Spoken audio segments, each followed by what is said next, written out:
आप सुबह उठते ही आपने एक गिलास दूध पिया, ब्रेकफास्ट में घी लगाकर रोटी खाई और चाय में चीनी डाल दी। लेकिन क्या हो अगर इनमें से कोई भी चीज़ असली ना हो? तो अगर दूध में डिटर्जेंट मिला हो, घी में सस्ता ऑयल, मसालों में आर्टिफिशियल कलर और शहद में शायद शुगर सिरप, तो आपको पता कैसे चलेगा? क्या सच में इसकी कोई जांच हो सकती है? क्या कोई बता सकता है कि हम जो हेल्दी समझकर खा रहे हैं वो असल में हेल्दी है भी या नहीं, या सिर्फ दिखने में है? और अगर मिलावट है तो उसे कैसे पकड़ते हैं और कौन पकड़ता है? यही से शुरू होती है एफडीए की कहानी। एक ऐसा सिस्टम जो सिर्फ खाना चेक नहीं करता बल्कि लेबोरेटरी से लेकर कानूनी कार्रवाई तक पूरा इन्वेस्टिगेशन करता है। आज हम जब भी कोई पैकेट खरीदते हैं तो हमें लगता है कि ये सेफ ही होगा, लेकिन हमेशा से ऐसा नहीं था।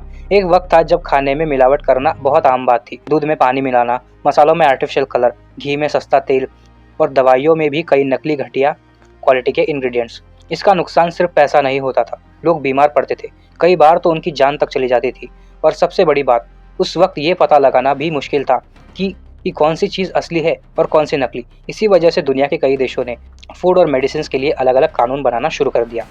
भारत ने भी धीरे धीरे अपने फूड सेफ्टी सिस्टम को मजबूत बनाया और आज हमारे देश में फूड और मेडिसिन की क्वालिटी को चेक करने के लिए रूल्स है, लैबोरेटरीज है, एक पूरा सिस्टम है जिस सिस्टम को हम बुलाते हैं एफडीए।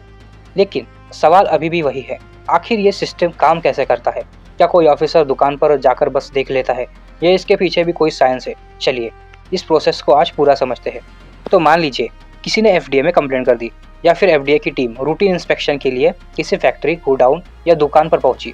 अब शुरू होता है पूरा इन्वेस्टिगेशन। सबसे पहले ऑफिसर उस प्रोडक्ट का सैंपल लेता है, लेकिन बस सैंपल उठाकर ले जाना काफ़ी नहीं होता।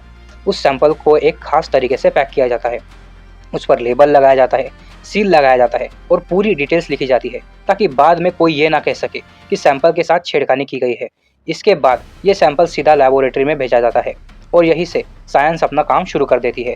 साइंटिस्ट और एनालिसिस्ट उस सैंपल पर अलग अलग टेस्ट करते हैं, जैसे उसमें कितना फैट है, कितनी शुगर है, कहीं कोई हार्मफुल केमिकल तो नहीं, कोई आर्टिफिशियल कलर तो नहीं, या कोई ऐसा सब्सटेंस जो उसमें होना ही नहीं चाहिए था। हर टेस्ट के बाद एक डिटेल रिपोर्ट तैयार होती है और इस रिपोर्ट को कंपेयर किया जाता है गवर्नमेंट के बनाए स्टैंडर्ड्स के साथ। अगर सब कुछ सही निकला तो प्रोडक्ट सेफ माना जाता है, लेकिन अगर रिपोर्ट में मिलावट या क्वालिटी की प्रॉब्लम मिलती है तो वहीं से शुरू होती है लीगल एक्शन की प्रोसेस। लेकिन एक सवाल अभी भी बाकी है, आखिर लेबोरेटरी में ऐसी कौन सी मशीन और टेक्नोलॉजी होती है जो इतनी छोटी छोटी मिलावट भी पकड़ लेती है? तो चलिए उस टेक्नोलॉजी को भी समझते हैं। तो देखिए, इसके लिए यूज होती है कुछ पावरफुल प्रोसेसेस जैसे क्रोमेटोग्राफी। मान लीजिए आपने एक ग्लास में दूध और पानी और थोड़ी सी चीनी मिला दी। अब बाहर से देखने पर सिर्फ एक लिक्विड दिखेगा, लेकिन अगर कोई मशीन इन सबको अलग अलग कर दे और तुरंत पता चल जाए कि अंदर असल में क्या क्या मिला हुआ है, बस क्रोमेटोग्राफी भी कुछ ऐसा करती है। ये सैंपल में मिक्स हो चुके केमिकल्स को अलग अलग कर देती है। अब केमिकल्स जो है अलग हो गए, लेकिन पता कैसे चले कि ये कौन सा केमिकल है? यही काम आती है मास स्पेक्ट्रोमेट्री। इस मशीन को आप केमिकल डिटेक्टिव भी कह सकते हैं। हर केमिकल की पहचान करती है ये और बता सकती है कि सैंपल में कौन सा केमिकल है और कितनी मात्रा में है। लेकिन हर प्रॉब्लम केमिकल की नहीं होती, कभी कभी खाने में बैक्टीरिया या फंगस भी हो सकते हैं। इसलिए साइंटिस्ट उस सैंपल को माइक्रोस्कोप और स्पेशल माइक्रोबायोलॉजी टेस्ट से भी गुजारते हैं। यानी एक मशीन सब कुछ नहीं करती, हर मशीन अपना अपना अलग काम करती है। देखिए, ये तो कुछ टेस्ट हुए, असल में लेबोरेटरी में इससे भी कई ज़्यादा टेस्ट होते हैं। और जब ये सब टेस्ट पूरे हो जाते हैं तब लैब एक रिपोर्ट बनाती है। इसी रिपोर्ट के आधार पर एफडीए फैसला लेता है कि प्रोडक्ट सेफ है या उसके खिलाफ एक्शन लेना पड़ेगा। अब तक हमने समझा कि एफडीए का सिस्टम काम कैसे करता है, लेकिन हर सिस्टम को चलाने के लिए एक मजबूत इंसान भी चाहिए। और महाराष्ट्र के एफडीए को ऐसे ही एक ऑफिसर मिले, आईएएस तुकाराम मुंडे। एक छोटे से किसान परिवार से निकलकर यूपीएससी क्लियर करके और अपनी ईमानदारी और बिना डरे कानून लागू करने की तरीके की वजह से पूरी महाराष्ट्र में इनकी अलग पहचान बन गई है। उनके करियर में उनके 20 से भी ज़्यादा ट्रांसफ़र हुए, लेकिन ना उनका काम करने का तरीका बदला, ना उनका अंदाज। 2026 में उन्होंने महाराष्ट्र एफडीए के कमिश्नर का पद संभाला। तब उन्होंने एक ही मैसेज दिया, safe food, safe drugs, safe Maharashtra. और उसके बाद शुरू हुई मिलावट के खिलाफ बड़ी मुहिम। पर सवाल ये भी है कि आखिर इनकी टीम मिलावट करने वालों तक पहुंचती कैसे है? क्या वो बस अचानक किसी भी फैक्ट्री में सरेआम घुस जाते हैं? नहीं, इसके पीछे भी बहुत अच्छी प्लानिंग होती है। देखिए, मान लीजिए सुबह के 9 बजे है, एफडीए के ऑफिस में ऑफिसर्स की मीटिंग चल रही है। टेबल पर कई फाइल्स रखी है, कहीं से किसी कंज्यूमर की कंप्लेंट है, कहीं से किसी डिस्ट्रिक्ट ऑफिसर ने रिपोर्ट भेजी है। और कई बार एफडीए अपनी तरफ से भी मार्केट सर्विलांस करता है, यानी बिना किसी कंप्लेंट के भी मार्केट से प्रोडक्ट उठाकर उनकी जांच करता है। अब यहाँ पर फैसला आता है कि आज किस जगह इंस्पेक्शन होगा, किस फैक्ट्री में होगा, किस गोडाउन में या किसी डेयरी में या किसी रेस्टोरेंट में या किसी मेडिकल स्टोर में। उसके बाद एक इंस्पेक्शन टीम तैयार होती है जिसमें फूड सेफ्टी ऑफिसर और दूसरे अधिकारी भी होते हैं, और अगर ज़रूरत पड़े तो लोकल पुलिस भी साथ रहती है। टीम सीधा फैक्ट्री या दुकान पर पहुंचती है। सबसे पहले डॉक्यूमेंट्स देखे जाते हैं, लाइसेंस वैलिड है या नहीं, रॉ मटेरियल कहाँ से आ रहा है, एक्सपायरी डेट्स, स्टोरेज कंडीशंस, सफाई, टेम्परेचर, प्रोडक्शन रिकॉर्ड्स, सब कुछ चेक किया जाता है। लेकिन सिर्फ देख लेना काफ़ी नहीं होता। टीम जो है प्रोडक्ट का सैंपल लेती है। हर सैंपल को अलग पैकेट में सील किया जाता है। उस पर डेट, टाइम, जगह और प्रोडक्ट की कुछ डिटेल्स लिखी जाती है ताकि बाद में कोई ये ना कह सके कि सैंपल के साथ छेड़खानी की गई है। सैंपल गवर्नमेंट लैब में भेज दिया जाता है। वहाँ साइंटिस्ट वहाँ प्रोडक्ट को अलग अलग मशीन्स और टेस्ट से चेक करते हैं। अगर रिपोर्ट में सब कुछ स्टैंडर्ड्स के हिसाब से मिलता है तो प्रोडक्ट सेफ माना जाता है। लेकिन अगर मिलावट, गलत केमिकल या क्वालिटी की कमी मिलती है तो वहीं से शुरू होती है कानूनी कार्रवाई।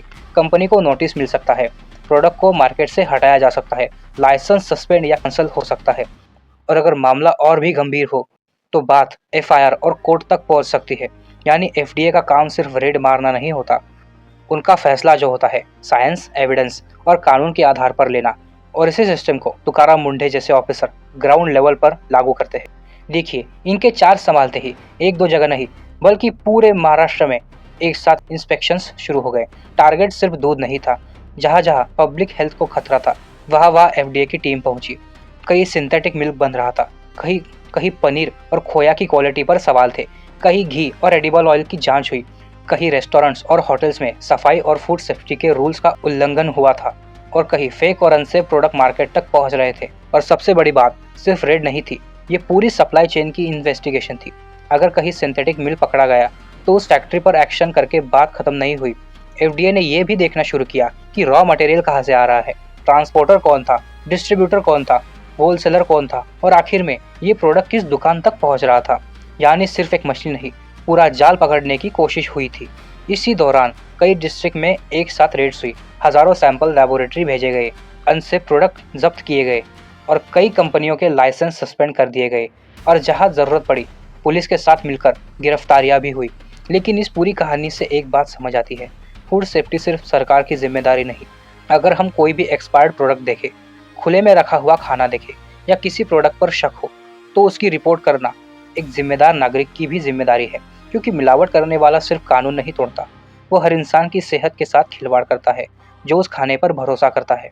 आज हम जब बाजार से दूध, मसाले, घी, दवाइयाँ या कोई भी फूड प्रोडक्ट्स खरीदते हैं तो हमें सिर्फ उसका पैकेट दिखाई देता है, लेकिन उस पैकेट्स के पीछे साइंटिस्ट होते हैं, लैबोरेटरीज होती है, फूड सेफ्टी ऑफिसर्स होते हैं, पूरा एक सिस्टम होता है जो ये सुनिश्चित करने में मदद करता है कि जो चीज़ आपके घर तक पहुंच रही है वो सुरक्षित हो। लेकिन ये लड़ाई सिर्फ एफडीए की नहीं है, ये हम सब की भी है। अगर आपको किसी भी फूड प्रोडक्ट पर शक हो, एक्सपायरी डेट बदली हुई लगे, पैकिंग में कोई छेड़छाड़ दिखे या क्वालिटी पर सवाल हो तो उसे नज़रअंदाज मत कीजिए। एक छोटी सी कंप्लेंट कई लोगों की सेहत बचा सकती है। और शायद इसीलिए किसी ने कहा है, जैसा खाना वैसा शरीर और जैसा शरीर वैसा दिमाग।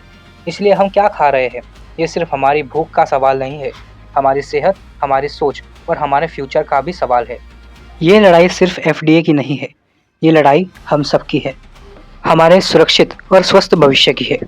तो आज के लिए बस इतना ही, तो मिलते हैं नेक्स्ट वीडियो में। तब तक के लिए जय हिंद, जय भारत।